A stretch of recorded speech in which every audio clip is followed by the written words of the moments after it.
Russia, where the Kremlin has labeled the United States as an enemy, reportedly for the first time. The remark was made by Vladimir Putin's press secretary, Dmitry Peskov.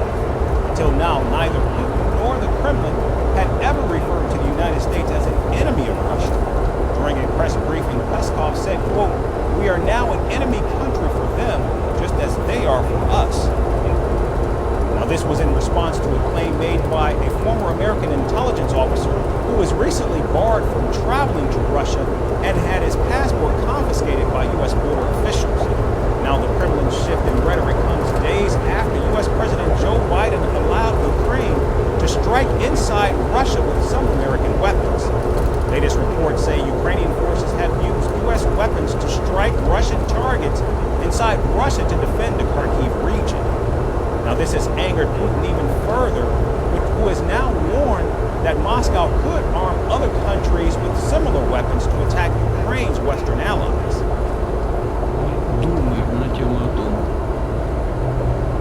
What must we do in response? First of all, we will improve our air defense systems to destroy the missiles. Secondly, we think that if someone thinks it is possible to supply such weapons to a combat zone to strike at our territory and create problems for us, why do we not have the right to supply our weapons of the same class to those regions of the world where there will be strikes on the sensitive facilities of those countries that are doing this against Russia? Now, Putin's remarks comes as Russia is expected to send combat vessels into the Caribbean region this summer to participate in naval exercises. This will likely include port calls in Cuba and potential stops in Venezuela. Washington says Russia wants to show that it's still capable of some level of power projection. However, the Biden administration does not view the deployment with alarm since Russia repeatedly sells ships into the Western Hemisphere. But now, with tensions increasing between the two nations over the war in Ukraine, it remains to be seen if Russia's naval drills will become a flashpoint of heightened alarm for the United States. All right, Shalom, this is Gamal Yala of Great Millstone, Atlanta. I want to give all praises to Yahweh, Bashim Yahushai, Bashim Rakakwadash, double honors to the elders and apostles of Great Millstone. Shalom to all the Akim that are pushing out this truth and sincerity. It's a quick lesson, and it's going to be dealing with Russia has now declared itself an enemy of the United States. And as you saw on the video, okay, this is for the first time ever. And, the reason being, well, I mean, they've been longtime enemies, but, now I guess it's being spoken finally. But, you have, what's it called, the United States, as they explain, basically to put it in simple terms, the United States armed Ukraine with weaponry. Ukraine took that same American weaponry and attacked Moscow, I believe. And so Vladimir Putin was basically saying, well, what if we do the same thing? What if Moscow arms Ukraine to attack, a country in the Western Hemisphere, okay? So, but that goes to show you America's always in the middle of everything, Here it is, you have Ukraine. These are both countries that are, well, Ukraine really is Russian territory, because when you go into the history, that region belonged to Russia, which that's Putin's whole reasoning behind obtaining that territory back, getting that region back within Russia. Now, you have United States that's basically always in the middle of stuff, man. They're always in the middle, always meddling. So let's get this. Let me start with this.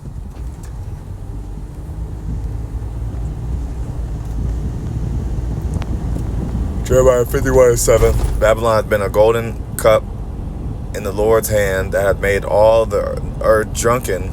The nations have drunken of her wine, therefore the nations are mad. Okay? So yeah, America's everywhere, man.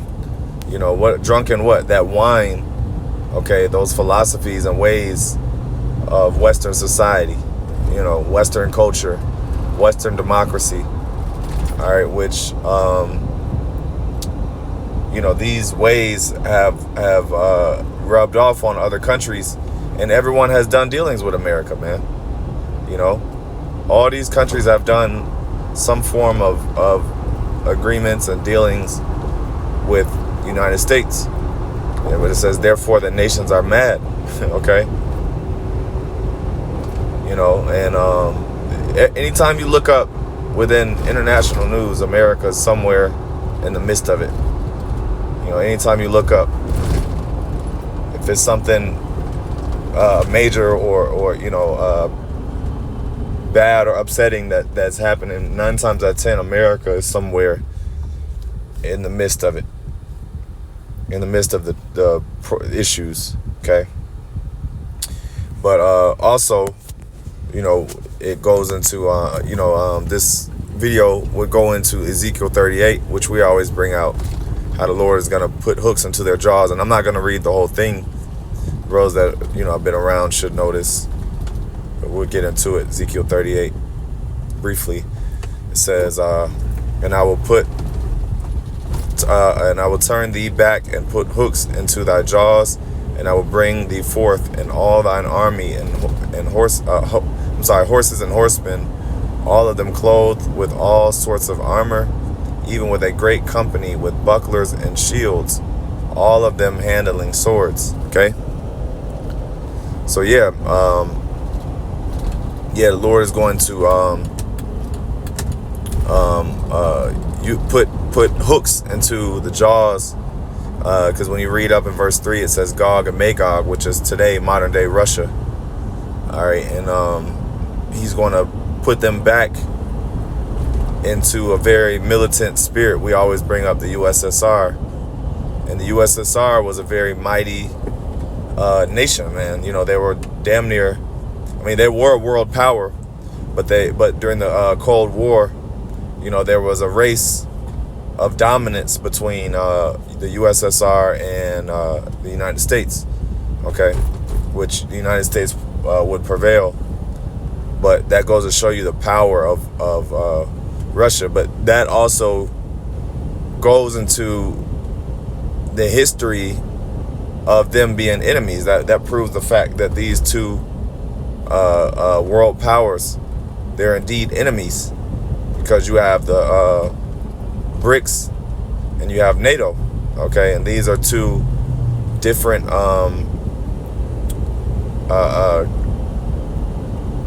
collectives of countries, two different groups of countries that form together to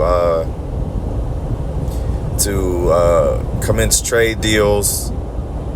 There's a level of protection that they give to one another, and there's just business deals and protection.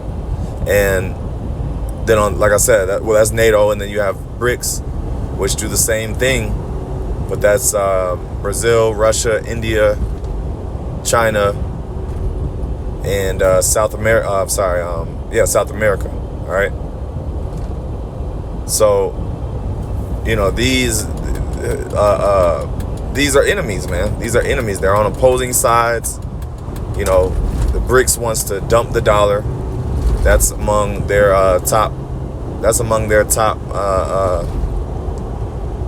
goals, is to dump the dollar.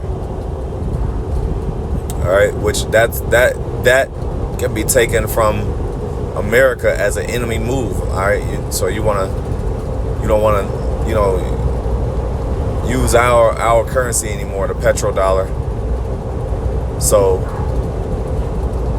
they just on opposing sides. But the scriptures say, if Satan be divided against Satan, how can this kingdom stand? Which all these different groups, they're all Edomites, man. You look at who, Job 9:24, the earth is given into the hand of the wicked. Well, look at these countries. Who are they ran by? They're ran by so-called white people. They're just on opposing sides of the world. They're just on opposing sides opposing viewpoints. All right. So, there's military moves being made on both sides. Scriptures also speak about wars and rumors of wars. Okay. So there you go. There you have it. This thing is happening, man. And Vladimir Putin he called out their hypocrisy. He said, well, if I was to do the same thing, so they're clearly enemies. That's the point. They're clearly enemies, these two different sides. Okay.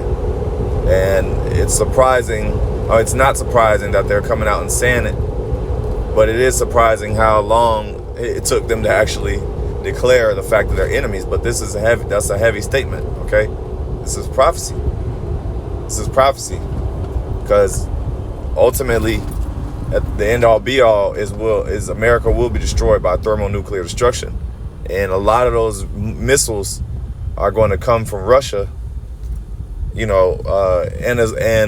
And Russia is supplying other countries with missiles as well to shoot on America. All right. So yeah, this is, like I said, this is prophecy, man. This is all prophetic. It's all relevant. And that's what's going on. So, I just wanted to speak on those different things. Lord willing, you edified, and by giving all praise and honor and glory to Yahweh, Bashem Yahushai, Bashem Kakwadash, double honors to the elders and apostles, great millstone. Shalom.